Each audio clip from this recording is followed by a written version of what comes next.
Hello friends, રીપી e learning હબમાં આપનું સ્વાગત છે.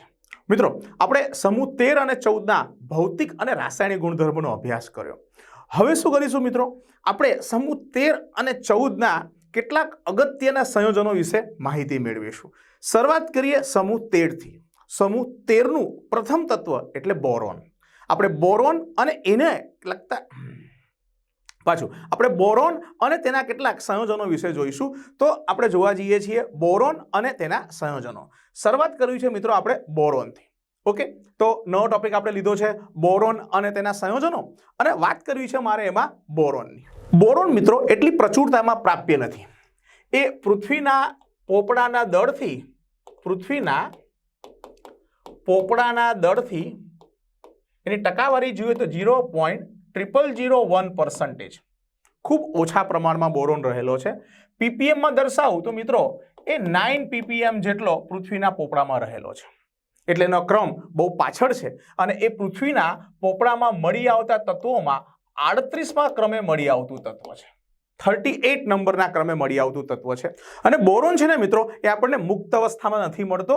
એ મુક્ત અવસ્થામાં પ્રાપ્ત થતો નથી. મુક્ત અવસ્થામાં પ્રાપ્ત નથી થતો એટલે એ કોઈને ને કોઈની સાથે અન્ય તત્વો સાથે જોડાયેલો હોય છે. બીજા શબ્દોમાં કહું તો એ ખનિજ સ્વરૂપે, મિનરલ સ્વરૂપે મળે, બરાબર. અને એની કેટલીક અગત્યની ખનિજો મિત્રો આપણે જોઈએ તો શરૂઆત કરીએ પહેલી ખનિજ, જે બોરેક્સ તરીકે ઓળખાય છે, જેનું બીજું એક નામ છે ટિંકલ.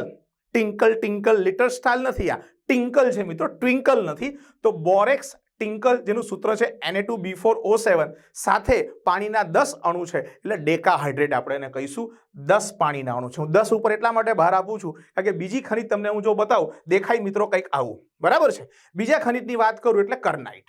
કર્નાઇટનું સૂત્ર બી તમે જુઓ તો સેમ ટુ સેમ જ છે, Na2B4O7. પણ સ્ફટિક જળનો ફરક છે. અહીંયા ડેકાહાઇડ્રેટ છે તો અહીંયા ટેટ્રાહાઇડ્રેટ છે. જસ્ટ આટલું યાદ રાખજો. બંનેના સૂત્ર સરખા છે. અહીંયા ડેકા છે, અહીંયા ટેટ્રા છે. ત્રીજી મિત્રો અગત્યની ખનિજ આપણે જોઈએ તો ઓર્થોબોરિક એસિડ છે. તમે એને બોરિક એસિડ પણ કહી શકો, પણ એનું નામ ઓર્થોબોરિક એસિડ H3BO3, બરાબર. એમાં પણ મિત્રો બોરોન રહેલો છે. અને લાસ્ટ જઈએ તો કોલ્મેનાઇટ એટલે Ca2B6O11, અને એમાં પેન્ટાહાઇડ્રેટ છે. તો આ એ બોરોનની અગત્યની ખનિજો છે જેમાંથી બોરોન આપણે મેળવી શકીએ છીએ. ઓકે, બોરોન અને બોરોનના સંયોજનોમાં પહેલા આપણે બોરોનને જોઈશું કે બોરોન કેવી રીતે મેળવાય. હવે બોરોન તો તત્વ છે, બરાબર. બોરોન તો તત્વ છે એટલે તત્વને ખરેખર બનાવાય નહીં. તત્વો તો કુદરતમાંથી મળે, પણ આપણે એને અલગ અલગ પ્રકારના ખનિજોમાંથી એને નિષ્કર્ષિત કરશું, એટલે એને બનાવટ અથવા તો નિષ્કર્ષણની આપણે વાત કરીએ. ઓકે, જે આપણે ખનિજો આપણે જોઈ અથવા બીજી કોઈ રીતે બીજા કોઈ સંયોજનમાંથી આપણે બોરોનને એક્સટ્રેક્ટ કરીશું, મેળવશું. ચલો શરૂઆત કરીએ પહેલી રીતથી. તો બોરિક ઓક્સાઇડ એટલે બોરોનનો ઓક્સાઇડ છે. તમે ડાયબોરોન ટ્રાયોક્સાઇડ પણ કહી શકો, બોરિક એનહાઇડ્રેટ પણ કહી શકો. તો બોરિક ઓક્સાઇડ જે છે એનું રિડક્શન ઊંચી વિદ્યુત ધન ધાતુઓ, બરાબર, સમૂહ 1 અને સમૂહ 2 ની ઊંચી વિદ્યુત ધન ધાતુઓ આવી બધી, સોડિયમ, પોટેશિયમ, મેગ્નેશિયમ, એલ્યુમિનિયમ પણ લઈ શકાય, બરાબર, જે હાઈલી ઇલેક્ટ્રોપોઝિટિવ છે, એના વડે એનું રિડક્શન કરવાનું છે. આમાં બોરોન જે છે B+3 અવસ્થામાં છે, બરાબર છે. એનું રિડક્શન કરશું એટલે એમના વડે રિડક્શન કરવાનું છે મિત્રો. અને યાદ રાખજો, હવાની ગેરહાજરીમાં કરીએ એટલે આપણને બોરોન મળે. સાદી ભાષામાં કહું તો બોરોનનો ઓક્સાઇડ લઈને એને આમાંથી કોઈ પણ ઊંચી વિદ્યુત ધન ધાતુ સાથે ઊંચા તાપમાને ગરમ કરીએ ને મિત્રો, એટલે આ શું જશે, ઓક્સિજન આમાંથી દૂર થશે, એટલે રિડક્શન થયું અને આપણને 2 બોરોન વત્તા અહીંયા આપણે પોટેશિયમ ધાતુ લીધી છે એટલે અહીંયા પોટેશિયમનો ઓક્સાઇડ મળ્યો છે. તમે અહીં બીજી કોઈ પણ ધાતુ લઈ શકો. બેલેન્સ સમીકરણ કરવું બહુ સહેલું છે.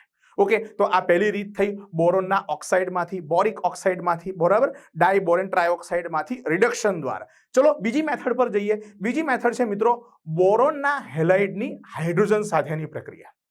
આ રિડક્શનની પ્રક્રિયા છે, તો તમે આને પણ રિડક્શનની પ્રક્રિયા કહી શકશો.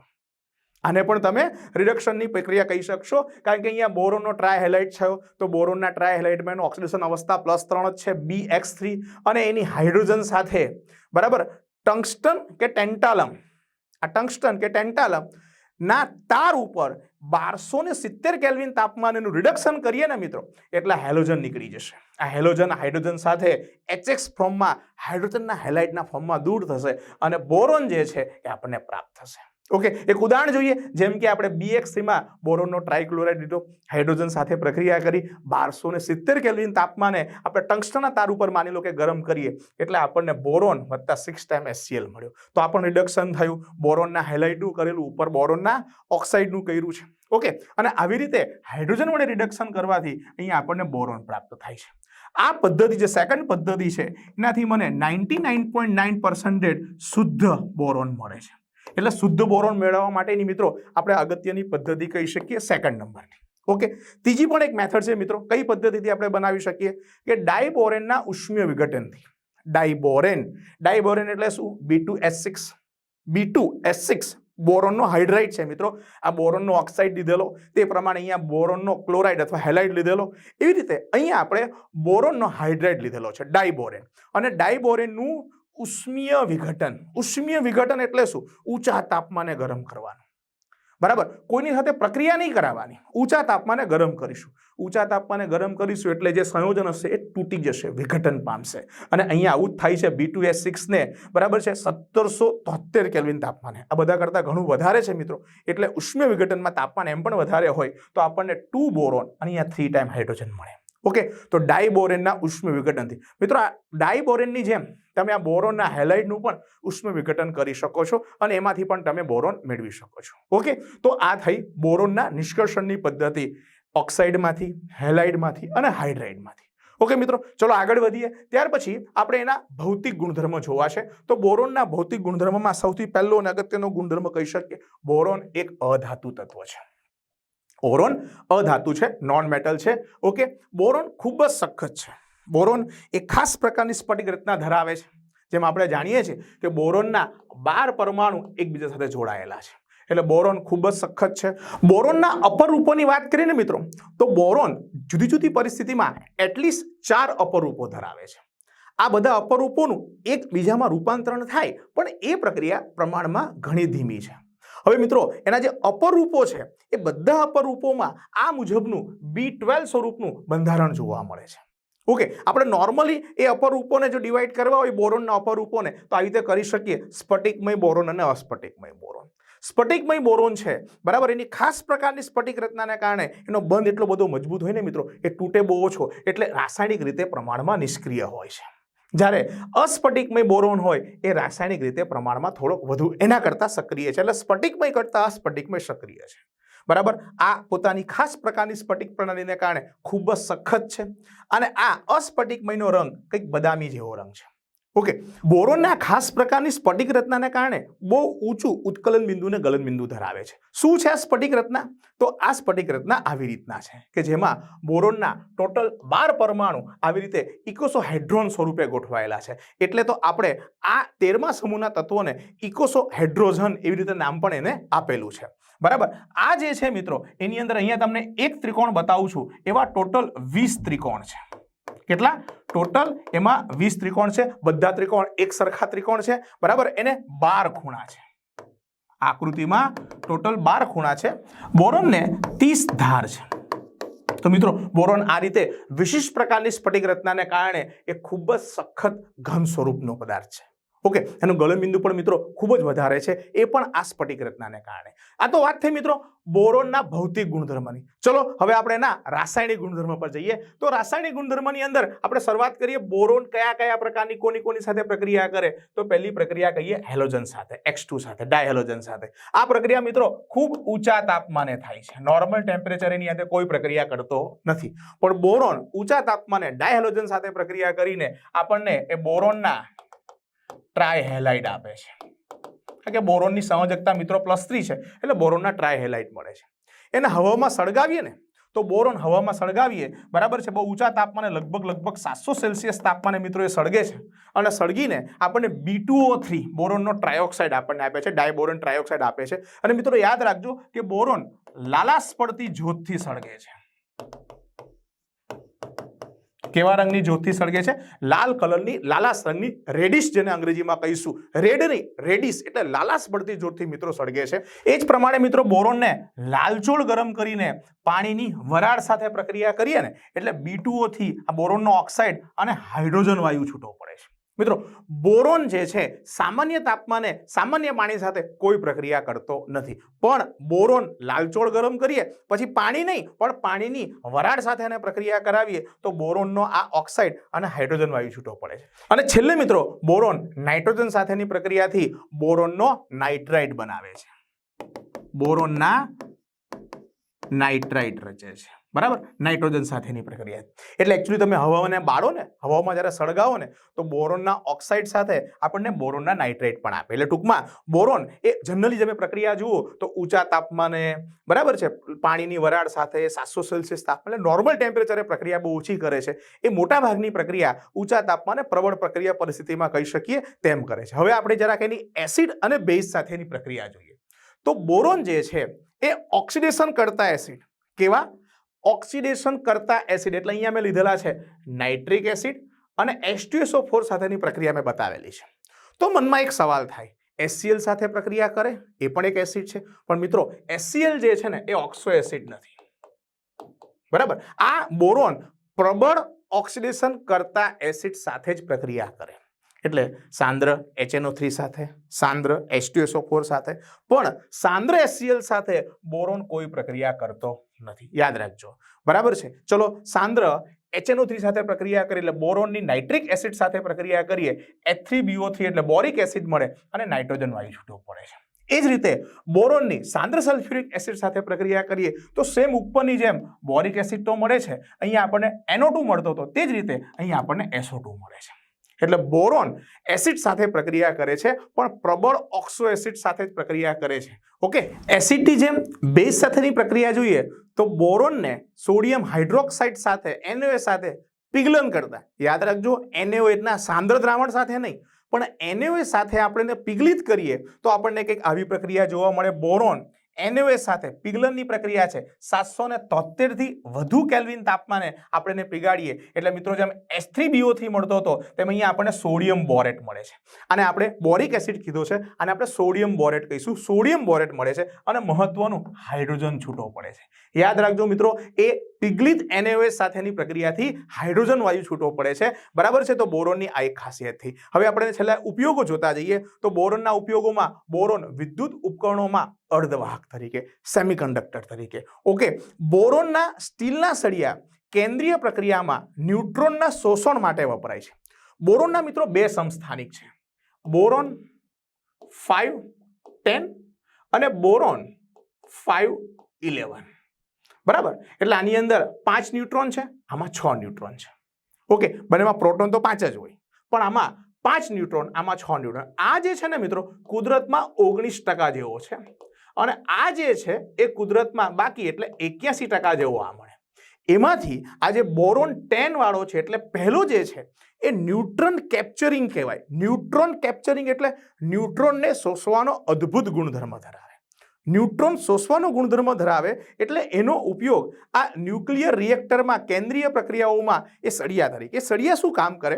એ સળિયા જે છે ને મિત્રો બોરોન રિએક્ટરની જે પ્રોસેસ ચાલતી હોય અને જ્યારે ન્યુટ્રોન વધારે ઉત્પન્ન થઈ જાય, એની માત્રા પ્રમાણ વધી જાય તો એની સંખ્યા ઘટાડવા માટે, બરાબર, ઓટોમેટિકલી આ બોરોનના સળિયા નીચે જાય એટલે કે ન્યુક્લિયર રિએક્ટરમાં જાય. ન્યુક્લિયર રિએક્ટરમાં જાય, જે વધારે ન્યુટ્રોન છે મિત્રો એને શોષી લે, બરાબર. જો ન્યુટ્રોન બધા શોષાઈ જાય તો પાછી પેલી કેન્દ્રીય પ્રક્રિયા અટકી જાય. એટલે યોગ્ય પ્રમાણમાં ન્યુટ્રોનનું શોષણ કર્યા પછી, બરાબર, એ પાછા જે સળિયા હતા ત્યાં ને ત્યાં જ પાછા એ આવી જાય. તો આ રીતે બોરોન એ ન્યુક્લિયર રિએક્ટરમાં ન્યુટ્રોનની સંખ્યાને કાબૂમાં રાખશે. જો ન્યુટ્રોન વધી જશે તો બોરોનના સળિયા વડે એને દૂર કરીને એ ન્યુટ્રોનની સંખ્યાને ઘટાડી શકાય છે. આ વિશિષ્ટ ઉપયોગ છે મિત્રો, બરાબર. એનું સમીકરણ જોઈએ, બોરોન 510.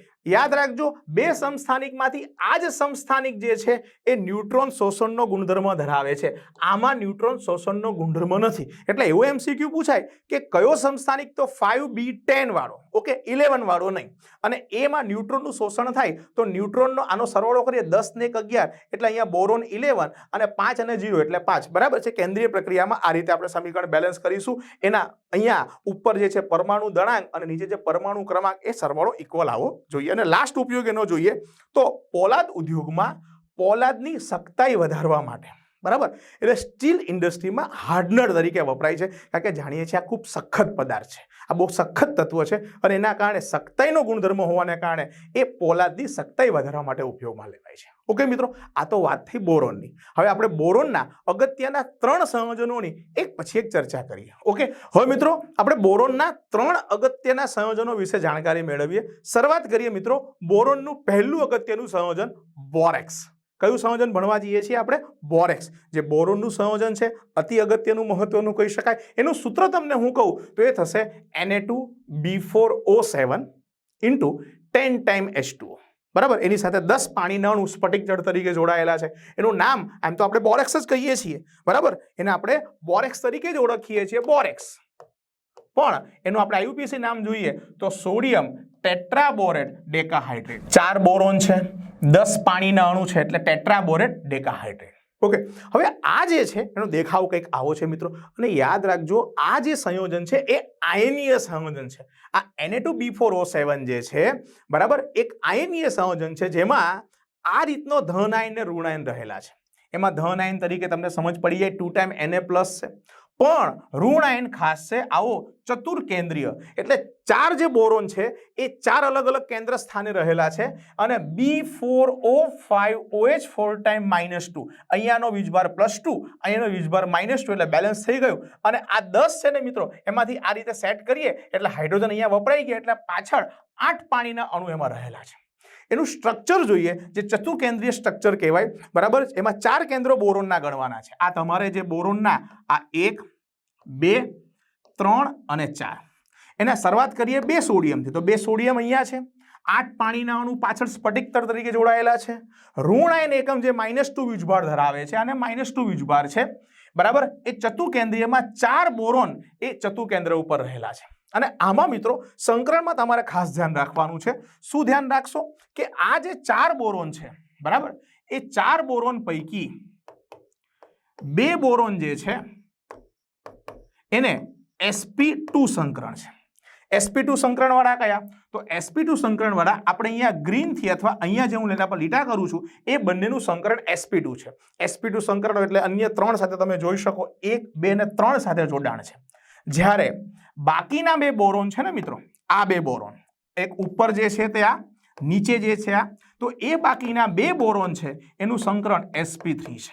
તમે જોઈ શકો આ ઉપર અને નીચે સમચતુષ્ફલિક રચના ધરાવે છે, 1, 2, 3 અને 4 સાથે જોડાણ છે, એટલે આવી રીતે ચતુર્કેન્દ્રીય છે. બીજું મિત્રો આમાં ખાસ ધ્યાન રાખજો કે આમાં BOB, બરાબર છે, બોરોન ઓક્સિજન બોરોન સેતુબંધ ટોટલ એમાં 5 છે. એક અહીંયા, બીજો, ત્રીજો, ચોથો અને અહીંયા 5મો, વચ્ચે 5મો. બરાબર છે, 5 ક્યાં છે દેખાય છે ને, આ 1 છે, આ બીજો, આ ત્રીજો, આ ચોથો અને 5. તો આ રીતની આ વિશિષ્ટ રચના ધરાવતો સોડિયમ ટેટ્રાબોરેટ અને 10 હાઇડ્રોજન છે, એટલે ડેકાહાઇડ્રેટ, જેને આપણે કહીએ છીએ બોરેક્સ. ઓકે, તો આ તો શરૂઆતમાં આપણે એનું સૂત્ર અને સૂત્ર ઉપરથી એકચ્યુઅલી કયો ધન અને ઋણ આયન ધરાવે છે, ખાસ પ્રકારનો ચતુર્કેન્દ્રીય ઋણ આયન છે, બરાબર, એની આપણે સમજણ મેળવી. હવે એની આપણે બનાવટ જોઈએ મિત્રો, કેવી રીતે બનાવશું, કેવી રીતે મેળવશું. બનાવટમાં પહેલી પદ્ધતિ જોઈએ તો કુદરતી સ્વરૂપે ટિંકલ, બરાબર, ટિંકલ સ્વરૂપે આપણને મળે. ટિંકલ મિત્રો એ બોરેક્સ જ છે, પણ એ બોરેક્સનું યાદ રાખજો અપરિષ્કૃત સ્વરૂપ છે. આપણે કે અપરિષ્કૃત એટલે શું? અશુદ્ધ તમે કહી શકો. આ ટિંકલની અંદર આશરે 55% જેટલો બોરેક્સ રહેલો છે, પણ શુદ્ધ બોરેક્સ નહીં, એમાં બીજા અનિચ્છનીય ઘટકો રહેલા છે, જેને દૂર કરીએ એટલે આપણને એમાંથી લગભગ આ 55% જે બોરેક્સ રહેલો છે તે આપણને મળે. આ આપણને ટિંકલ ક્યાંથી પ્રાપ્ત થાય? તો એ સુકાઈ ગયેલા સરોવરમાંથી પ્રાપ્ત થાય. બરાબર, ભૂતકાળમાં જે સરોવરો પાણીથી ભરપૂર હોય અને કાળક્રમે કોઈ કારણોસર સુકાઈ જાય તો એ સુકાઈ ગયેલા સરોવરોમાંથી આપણને ટિંકલ આ પ્રાપ્ત થાય. આને માંથી બોરેક્સ મેળવવું બહુ સહેલું છે. આજે તમને ટિંકલ મળે ને, જે ટિંકલ છે ને મિત્રો, એને પહેલા તો પાણીમાં ઓગાળી દેવાનું. પાણીમાં ઓગાળી દેવાનું, ગારણ કરવાનું, એટલે માટી, રેતી, કાંકરા, XYZ એ બધું નીકળી જાય. બરાબર, પછી એ તમારું જે ગારણ આવતું હોય એ ગારણને તમારે કોન્સન્ટ્રેટ કરવાનું, સાંદ્ર કરવાનું, અને લાસ્ટમાં એનું સ્ફટિકીકરણ કરો એટલે તમને એમાંથી બોરેક્સ મળે. એટલે કોઈ કેમિકલ પ્રોસેસ નથી, બરાબર.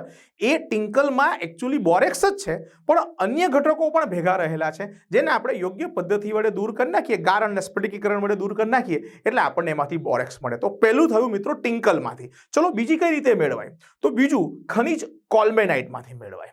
કોલ્મેનાઇટને કાર્બોનેટના જલીય દ્રાવણ સાથે આપણે એને ઉકાળીએ તો આપણને પ્રાપ્ત થશે આપણો બોરેક્સ. કેવી રીતના? તો અહીંયા તમે જોઈ શકો કોલ્મેનાઇટનું સૂત્ર Ca2B6O11 છે અને એને આપણે સોડિયમ કાર્બોનેટ સાથે અહીંયા ડેલ્ટા મૂકી દઉં છું મિત્રો, ઉકાળવાનું છે. બરાબર. ઉકાળીએ એટલે આપણને એક કેલ્શિયમ કાર્બોનેટ પ્રાપ્ત થાય જે અવક્ષેપના રૂપમાં હોય. નીચે તીર છે એટલે અવક્ષેપના રૂપમાં થશે અને આપણો જે મેઇન ઘટક છે એટલે જે આપણે પ્રાપ્ત કરવાનું છે બોરેક્સ મળે, ઉપરાંત મેટાબોરેટ મળે. તો હવે આનું આપણે ગારણ કરીએ. આનું આપણે શું કરીશું? ગારણ કરીશું. ગારણ કરીશું ને મિત્રો, તો ઉપર શું રહેશે? આઈડિયા આવતો હોય તો જે સ્વાભાવિક છે ઘન સ્વરૂપે હોય એટલે કેલ્શિયમ કાર્બોનેટ છે એ ઉપર રહેશે. નીચે ગરણું જે વધશે, જે ગારણવાળું દ્રવ્ય વધશે, પ્રવાહી વધશે, એ ગારણવાળા પ્રવાહીમાં આ બંને ઘટકો એ આની અંદર હશે. બરાબર છે. હવે આ તો ઉકાળેલું દ્રાવણ છે, ગરમ દ્રાવણ છે, તમે એને ધીમું ધીમું ઠંડુ પડવા દો તો ધીમું ધીમું એને ઠંડુ પાડતા એ ગારણમાં સૌથી પહેલા સફેદ સ્ફટિક મળશે, તે આના હશે બોરેક્સના. એટલે નીચેના ગારણને ધીમે ધીમે ઠંડુ પાડવા દેતા સફેદ કલરના સ્ફટિક આપણને મળશે, એ કોના? બોરેક્સના મળશે. અને પછી જે વધ્યો આ મેટાબોરેટ છે, એ મેટાબોરેટ જે છે એ તમારે આ કેલ્શિયમ કાર્બોનેટ દૂર કર્યા પછી આ પ્રોસેસ કર્યા પછી એમાંથી કાર્બન ડાયોક્સાઇડ વાયુ પાસ કરો તો મેટાબોરેટમાંથી કાર્બન ડાયોક્સાઇડ વાયુ પાસ કરતા આપણને Na2B4O7 અને Na2CO3. ટૂંકમાં આ મેટાબોરેટનું પણ આપણે બોરેક્સમાં કન્વર્ઝન કરી શકીએ, સોડિયમ બોરેટમાં રૂપાંતરણ કરી શકીએ. ઓકે. એટલે કેલ્શિયમ કાર્બોનેટને પહેલા આપણે ગારણથી દૂર કર્યો, નીચેના ગરણામાંથી આના સ્ફટિક મેળવ્યા અને આનામાંથી મેટાબોરેટમાંથી કાર્બન ડાયોક્સાઇડ વાયુ પાસ કરીએ એટલે પણ આપણને પાછું શું મળશે મિત્રો? આની જેમ જ Na2B4O7 બોરેક્સ અહીંયાથી પણ પ્રાપ્ત થશે. આ કઈ પદ્ધતિ હતી? તો કોલ્મેનાઇટની સોડિયમ કાર્બોનેટ સાથેની પ્રક્રિયા. ચલો ત્યાર પછી છેલ્લી પ્રક્રિયા આપણે જોઈએ મિત્રો. એ પ્રક્રિયા કઈ છે? બોરિક એસિડના જલીય દ્રાવણનું તટસ્થીકરણ કરીએ. બોરિક એસિડનું સૂત્ર થશે H3BO3. એસિડ છે, એસિડનું તટસ્થીકરણ કોના વડે કરશો? બેઝ વડે. અહીંયા કયો બેઝ લેવાનો છે? સોડિયમ કાર્બોનેટ એટલે Na2CO3. એટલે આ એસિડ, આ બેઝ તો સ્વાભાવિક છે, એસિડ ને બેઝ વચ્ચે કઈ પ્રક્રિયા હોય? તો તટસ્થીકરણની પ્રક્રિયા થઈ અને એ તટસ્થીકરણની પ્રક્રિયાથી આપણને Na2B4O6, Na2B4O7 એટલે આપણને બોરેક્સ મળ્યો, કાર્બન ડાયોક્સાઇડ અને પાણી છૂટા પડ્યા. એટલે આ મિત્રો આપણે અલગ અલગ રીતે બોરેક્સ મેળવી શકીએ, બનાવી શકીએ. ઓકે. હવે આપણે મિત્રો એના રાસાયણિક ગુણધર્મો પર જઈએ છીએ. એ કેવી કેવી પ્રકારની કેમિકલ પ્રોપર્ટી ધરાવે એના ઉપર એકવાર નજર મારી લઈએ. પહેલું લઈએ છીએ તેનું જલીય દ્રાવણ આલ્કલાઇન સ્વભાવ ધરાવે છે. આલ્કલાઇન એટલે બેઝિક. હવે આલ્કલાઇન સ્વભાવ કેવી રીતે? બરાબર છે. બોરેક્સનું જલીય દ્રાવણ આલ્કલાઇન સ્વભાવ કેમ ધરાવે છે? તો બોરેક્સને મિત્રો પાણીમાં નાખીએ ને એટલું જલ વિભાજન થાય અને બોરેક્સને Na2B4O7 એને પાણીમાં નાખીએ એટલે મિત્રો જલ વિભાજન પામશે. અહીંયા લખું છું જલ વિભાજનનો જવી એટલે જલ વિભાજન પામ્યો અને જલ વિભાજન પામવાથી સોડિયમ હાઇડ્રોક્સાઇડ મળ્યો, H3BO3 એટલે સ્વાભાવિક છે બોરિક એસિડ મળ્યો. એટલે તમને અહીંયા બેઝ પણ મળે છે અને એસિડ પણ મળે છે. પણ ધ્યાન રાખજો, આ તમારો જે બેઝ છે ને પ્રબળ બેઝ છે સોડિયમ હાઇડ્રોક્સાઇડ, જ્યારે એસિડ મળે છે H3BO3 છે નિર્બળ એસિડ છે મિત્રો. એટલે પ્રભાવ કોનો રહેવાનો? તો પ્રભાવ એનેવેટનો રહેવાનો. એટલે દ્રાવણ તમારું એસિડિક નહીં પણ કેવું થશે? આલ્કલાઇન થશે. એ બોરેક્સના જલ વિભાજન થવાને કારણે આપણને આવું મિત્રો આલ્કલાઇન દ્રાવણ મળે. બીજી પ્રક્રિયા મિત્રો એની NaOH સાથે પ્રક્રિયા કરીએ. બોરેક્સની NaOH સાથેની પ્રક્રિયાથી, બોરેક્સ NaOH સાથેની પ્રક્રિયાથી સોડિયમ મેટાબોરેટ આપે. શું આપે? સોડિયમ મેટાબોરેટ. NaBO2 છે, યાદ રાખજો, BO3 નથી, NaBO2 વત્તા પાણી છૂટું કરે. ઓકે. ત્રીજી પ્રક્રિયા મિત્રો બોરેક્સના સાંદ્ર દ્રાવણ સાથે ગરમ સાંદ્ર H2SO4 ની પ્રક્રિયા. એટલે બોરેક્સનું સાંદ્ર દ્રાવણ બનાવવાનું અને એની સાંદ્ર H2SO4 સાથે પ્રક્રિયા કરીએ તો એ પ્રક્રિયાથી Na2B4O7 ની H2SO4 સાથેની પ્રક્રિયાથી આ Na2 છે ને મિત્રો એ જગ્યા ઉપર H2 આવી જાય અને H2B4O7 થઈ જાય. હવે H2B4O7 છે ને મિત્રો એનું ફરી પાછું આવી રીતે પાણી સાથે પ્રક્રિયા થાય એટલે એમાંથી આપણને બોરિક એસિડ મળે. એટલે બોરેક્સના સાંદ્ર દ્રાવણની સાંદ્ર H2SO4 પ્રક્રિયાથી આપણને ફાઇનલી તો બોરિક એસિડ જ મળે. શું મળે આપણને અહીંયા મિત્રો? બોરિક એસિડ જ મળે, પણ ડાયરેક્ટ નથી મળતો. પહેલા Na2B4O7 નું H2B4O7 માં રૂપાંતરણ થાય અને જેનું ફરી પાછું આવું જલ વિભાજન થવાને કારણે H3BO3 મળે.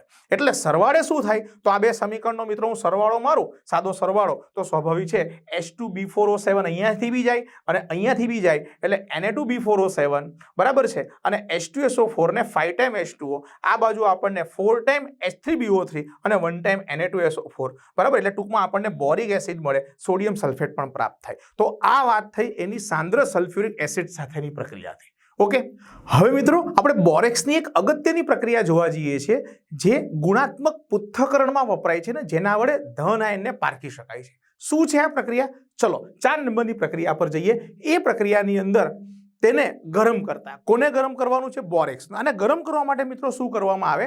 એક પ્લેટિનમનો પતલો તાર લેવામાં આવે, પ્લેટિનમનો તાર બરાબર, લેબોરેટરીમાં ઉપયોગમાં લેવાય અને એની આગળ નાનું અમથું લૂપ બનાવવામાં આવે, લૂપ બરાબર, એવું ગોળ વર્તુળાકાર લૂપ બનાવવામાં આવે અને એ લૂપને પેલા બોરેક્સ પાવડર હોય ને મિત્રો, બોરેક્સ એ પાવડર સ્વરૂપમાં હોય, એ પાવડરમાં એ લૂપને 1-2 વખત એના ડૂબાડવાનું, ઝબોડવાનું ઘન સ્વરૂપમાં જ અને એને પછી ગરમ કરવાનું. એટલે બોરેક્સ પાવડરને ઉપર રાખીને એને ગરમ કરીએ તો પહેલા તો એ બોરેક્સ સાથે પેલા તમને ખબર છે 10 પાણીના અણુ છે, એ 10 પાણીના અણુ ગુમાવે. ઓકે, તો બોરેક્સ એ 10 પાણીના અણુ ગુમાવ્યા, Na2B4O7 10 ટાઈમ H2O એને ગરમ કર્યું તો 10 પાણીના અણુ તમે જોઈ શકો છૂટા પડે.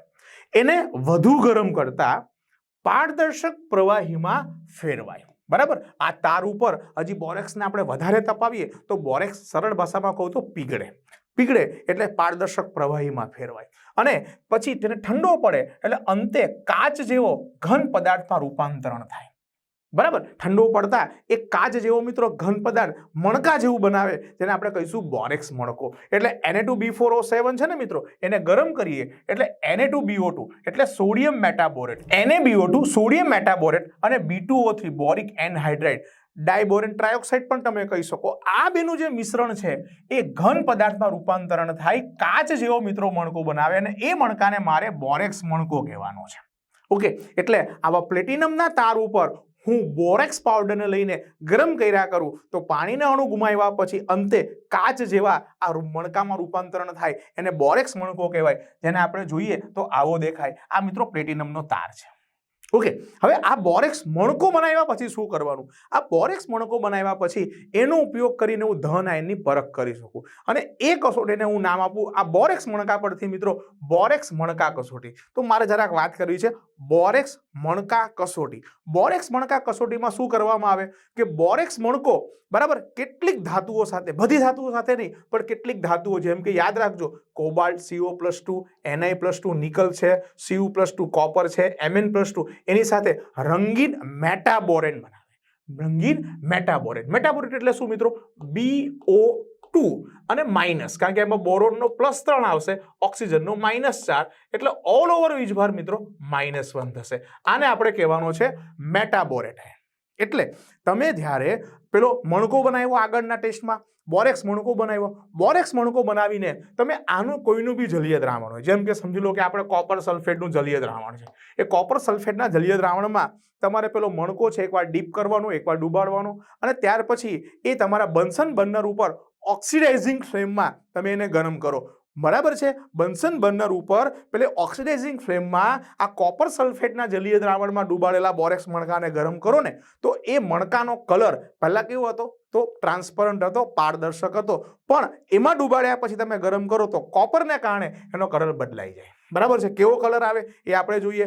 બોરેક્સ મણકાના રંગ જે છે એ રંગ ઉપરથી એની પરખ થઈ જાય કે આ રંગ આવે એટલે આ ધાતુ આયન હાજર, આવા રંગનું મળ્યો એટલે આ ધાતુ આયન હાજર. એટલે ટૂંકમાં બોરેક્સ મણકો જે કલર બદલે, પહેલા તો રંગવિહીન હોય પણ જે કલર બદલે એ કલર ઉપરથી આપણે એની પરખ કરી શકીએ, કયો ધાતુ આયન છે, આપણને આપેલા આ પૈકી કયો ધાતુ આયન છે તે જાણી શકીએ. આવું મિત્રો કોલેજમાં કેમિસ્ટ્રી સાથે આપણે આગળ વધીએ તો આવી કસોટી આપણને કરવાની આવે બરાબર છે. જેમ કે આપણે કોબાલ્ટનો ઓક્સાઇડ હોય બરાબર અને એ B2O3 બરાબર છે જે પેલા મણકામાં છે એની સાથે પ્રક્રિયા કરે એટલે કોબાલ્ટનો મેટાબોરેટ બન્યો. અને એનો કલર વાદળી મળે એટલે આપણને વાદળી રંગનો મિત્રો શું મળશે તો વાદળી રંગનો આપણને બોરેક્સ મણકો મળશે. એટલે એ કસોટીમાં જો એવા પારદર્શક મણકામાંથી મને વાદળી રંગનો મણકો મળે તો હું કહી શકું કે મને આપેલા દ્રાવણમાં કોણ હશે CO+2 હશે. બરાબર. એ જ પ્રમાણે એમએનું મેંગેનીઝનો ઓક્સાઇડ છે B2O સાથે એટલે બોરિક એનહાઇડ્રેટ આપણે એને કહી શકીએ. એની સાથે આપણે તપાવીએ એટલે MnBO2 મિત્રો આ મળ્યો અને એનો કલર જાંબલી છે, વાયોલેટ કલરનો છે. એટલે જાંબલી કલરથી ઉપર આપણે Mn+2 આયનની હાજરી પારખી શકીએ. અને લાસ્ટમાં Cr2O3 ક્રોમિયમનો ઓક્સાઇડ છે અને એ પણ પહેલા B2O3 સાથેની પ્રક્રિયાથી શું કરશે ક્રોમિયમનો મેટાબોરેટ આપશે અને ક્રોમિયમના મેટાબોરેટનો કલર મિત્રો લીલો છે એટલે આપણને લીલા રંગનો મેટાબોરેટ મળશે. ઓકે, તો કયા રંગનો મળ્યો વાદળી, જાંબલી, લીલો. એવી રીતે આ બીજા આયનોના પણ બીજા કલર આવે. એ કલરને આધારે આપણે શું કરી શકીએ એ ધાતુ આયનની આપણે પરખ કરી શકીએ. આ કસોટીને આપણે કયા નામથી ઓળખવાની છે બોરેક્સ મણકા કસોટી, જેનો ઉપયોગ ગુણાત્મક પૃથ્થકરણમાં થાય છે અને એના દ્વારા આપણે જે તે ધાતુ આયનની શું કરી શકીએ પરખ કરી શકીએ. ઓકે ફ્રેન્ડ્સ, આ ટોપિક આપણે અહીંયા પૂરો કરીએ. મળીએ નેક્સ્ટ વિડીયોમાં નવા જુસ્સા સાથે. ઓકે, થેન્ક યુ મિત્રો.